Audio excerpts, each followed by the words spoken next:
Good morning. कैसे हैं आप लोग? चलिए आज फिर आप लोगों से मिल रहे हैं एक नए लेक्चर में।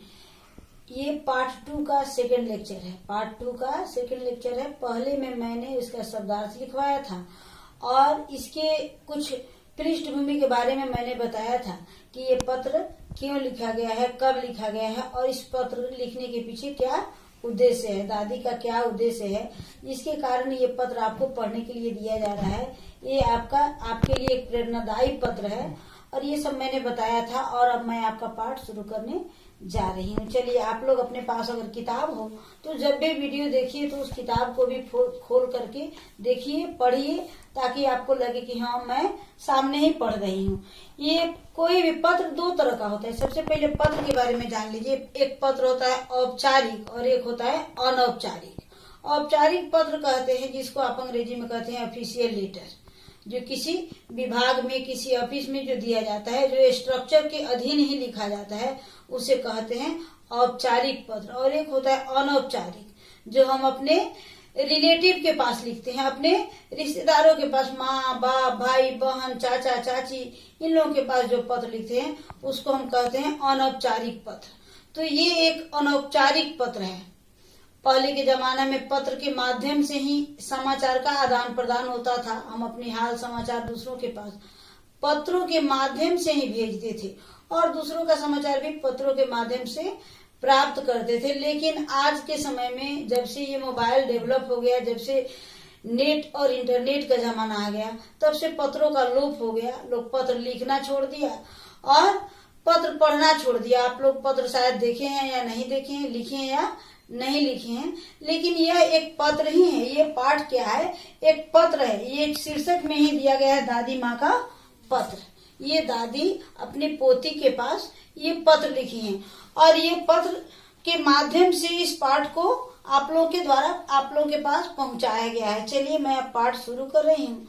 और देखिए, यहाँ सबसे पहले आप लोग देखिएगा कि पत्र में सबसे पहले मेरी प्यारी पोती प्रेमा, यानी पत्र जब हम लिखते हैं तो पत्र के लेफ्ट साइड में हम जिसके पास लिखते हैं उसका नाम डालते हैं और पत्र जब खत्म करते हैं, समाप्त करते हैं, तो सबसे नीचे राइट साइड में हम अपना नाम डालते हैं। तो ये पत्र लिखा गया है प्रेमा के पास। तो इस किताब में आप ध्यान से देखिए, इसमें सबसे पहले यहाँ लिखा गया है मेरी प्यारी पोती प्रेमा, यानी हम पिता के पास लिखते हैं तो आदरणीय पिताजी लिखते हैं, भैया के पास लिखते हैं तो पूजनीय भैया लिखते हैं, मामा के पास लिखते हैं तो आदरणीय मामा लिखते हैं, अपने से छोटों के पास जब लिखते हैं तो हम प्रिय का प्रयोग करते हैं। तो यहाँ पर ये जो है सो दादी ने पोती के पास लिखा है, यानी दादी अपने से छोटी अपनी पोती के पास लिख रही है, इसलिए प्यारी शब्द का प्रयोग किया है। तो उन्होंने लिखा है कि मेरी प्यारी पोती प्रेमा। और मैं अपनी, जब हम पत्र लिखते हैं तो सबसे पहले किसी की कुशलता को पूछते हैं। अगर उसका पत्र आया रहता है तो उस पत्र के बारे में हम चर्चा करते हैं। तो उन्होंने कहा कि मैं अपनी प्रसन्नता नहीं व्यक्त कर सकती, तुम परीक्षा में उत्तीर्ण ही नहीं हुई, यानी अपनी प्रसन्नता नहीं व्यक्त कर सकती, यानी इतनी प्रसन्न हूँ जो मैं व्यक्त नहीं कर सकते हैं। यहाँ कहने का मतलब है कि दादी जो है सो बता रही है कि मैं इतनी प्रसन्न हूँ कि अपनी प्रसन्नता व्यक्त नहीं कर सकती। तुम सिर्फ परीक्षा में ही उत्तीर्ण नहीं हुई बल्कि अपने अच्छे अंक, तुमने अच्छे अंक प्राप्त भी किए हैं, सिर्फ पास नहीं की तुम अपनी परीक्षा में। यानी प्रेमा जो है सो अपने दादी के पास पत्र लिखकर अपने रिजल्ट के बारे में बताया है और उस पत्र को पढ़कर दादी ने अपनी प्रसन्नता व्यक्त करने के लिए इस पत्र को लिखा है।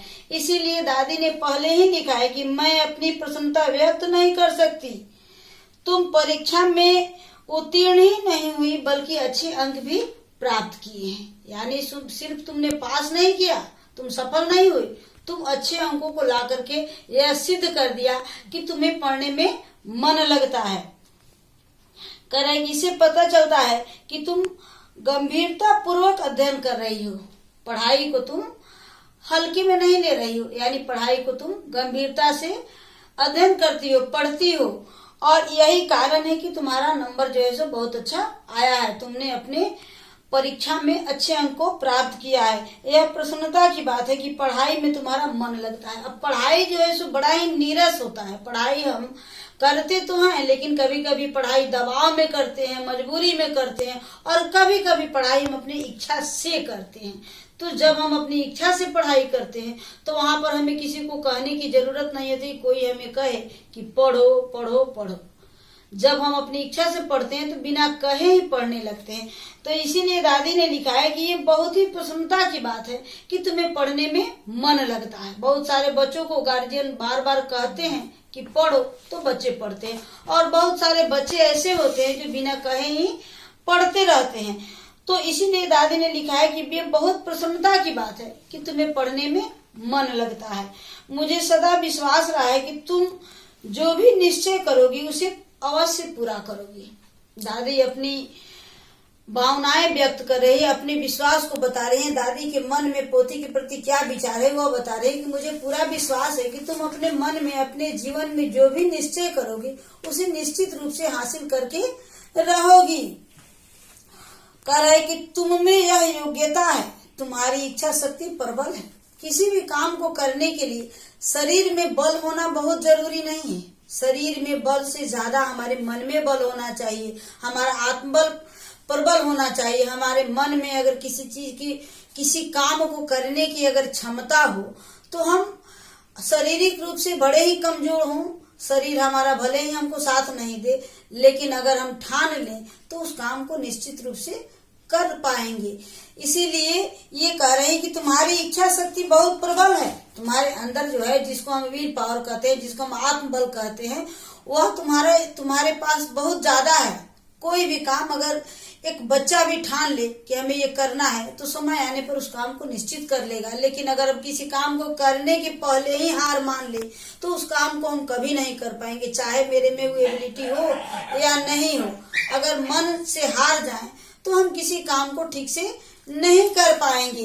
तो इसीलिए दादी कह रही कि तुम्हारी इच्छा शक्ति प्रबल है, तुम जो कुछ ठान लोगी उसे तुम कर ही लोगी। मुझे पूरा विश्वास है कि तुम अपने जीवन में जो कुछ करने के लिए ठान लोगी उसे तुम निश्चित रूप से कर ही लोगी। यदि कुछ गलती भी हो जाती है हमारे जीवन में, कभी कभी हम कुछ चाहते हैं और उसे प्राप्त नहीं कर पाते हैं, तब हम कहते हैं कि परिस्थिति अनुकूल नहीं थी, यानी मेरे भाग्य में नहीं था। हम भाग्य को दोष देते हैं या परिस्थिति को दोष देते हैं। लेकिन दादी कह रहे हैं कि ये परिस्थितियां भी हमारे खुद के द्वारा बनाई गई रहती है। हमारी ही गलती से वो परिस्थिति हमारे सामने उपस्थित होती है, जिसके कारण हम असफल हो जाते हैं, और असफल होने के बाद हम उस परिस्थिति को दोष देते हैं। हम उस परिस्थिति पर डाल देते हैं कि यहाँ मेरी कोई गलती नहीं है, वहाँ सिचुएशन ही खराब था इसलिए मैं सफल नहीं हो सका। तो ये कह रहे हैं कि कुछ लोग गलती हो जाती है तो लोग परिस्थितियों को दोष देते हैं, परंतु यह सच है कि ये परिस्थितियां लोगों द्वारा खुद ही बनाई गई होती है। यह परिस्थिति कोई और नहीं, हम स्वयं बनाते हैं। हमारे ही गलती के कारण हम जीवन में पश्चाताप करते हैं और कहते हैं कि मैं ये नहीं कर पाया, लेकिन कारण ये है कि हम उस समय करने के लिए विशेष उस पर ध्यान ही नहीं दिए, और जब समय निकल गया तब हम उसके लिए अफसोस करते हैं, परिस्थितियों को दोष देते हैं। तो दादी कह रही हैं कि जो भी काम होता है वह हम खुद जिम्मेवार होते हैं, चाहे वो अच्छा हो चाहे बुरा हो। अच्छा करते हैं तो उसका क्रेडिट भी हमें ही मिलना चाहिए, और बुरा करते हैं तो उसका क्रेडिट भी हमें ही मिलना चाहिए। अब दादी अपने जीवन की घटना को बता रही है। दादी जो है सो इस पत्र के माध्यम से अपनी पोती से अपने बचपन की घटना को शेयर कर रही है कि मैं आज अपने जीवन में क्या क्या किया है और आज यहाँ पहुंची हूँ, तो इसके लिए मुझे क्या करना पड़ा है। तो दादी कह रही कि जब मैं कॉलेज की पढ़ाई समाप्त कर चुकी थी तभी मेरी सगाई कर दी गई। पहले के समय में बहुत ही कम उम्र में शादी कर दी जाती थी, लड़कियों को बहुत ज्यादा पढ़ाया नहीं जाता था और बहुत कम उम्र में ही उनकी शादी करके माँ बाप विदा कर देते थे, जिसके कारण अगर क्षमता भी होती थी तो लड़कियां कुछ कर नहीं पाती थी। तो वैसे ही इनके जीवन में भी हुआ। ये जब जैसे ही अपनी कॉलेज की पढ़ाई पूरी की वैसे ही इनकी शादी के लिए मंगनी कर दी गई, जिसको आप एंगेजमेंट कहते हैं, जिसको कहते हैं शादी से पहले का एक बंधन। तो अभी मेरी सगाई कर दी गई। उस समय यही प्रचलन था। मेरा विवाह 1 वर्ष के बाद होना था। शादी तो तय हो गई, एंगेजमेंट भी हो गया, लेकिन शादी का डेट जो है सो 1 साल बाद फिक्स किया गया। और मेरी इच्छा थी कि ये 1 साल का जो टाइम है वह उस समय मैं अपने मनोनुकूल काम में व्यतीत करूं, क्योंकि शादी के बाद लड़कियां दूसरों को बंधन में चली जाती है, वहां जाने के बाद दूसरों के अनुसार ही जीवन जीना पड़ता है।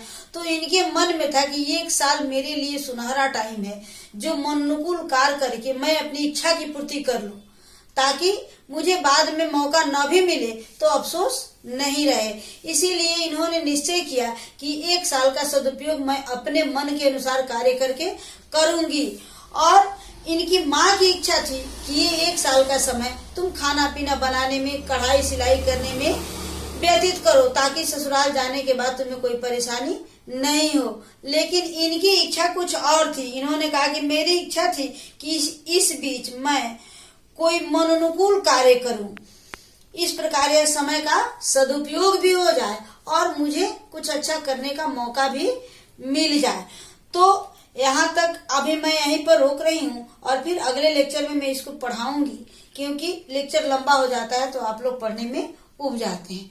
तो अभी आप लोग इसको यहाँ तक मैंने पढ़ा दिया है, और इसके बाद अगले वीडियो में मैं आप लोगों को पढ़ाऊंगी। और तब तक आप लोग इसको पढ़िए, और फिर मैं अगले लेक्चर में आप लोगों से मिल रही हूँ।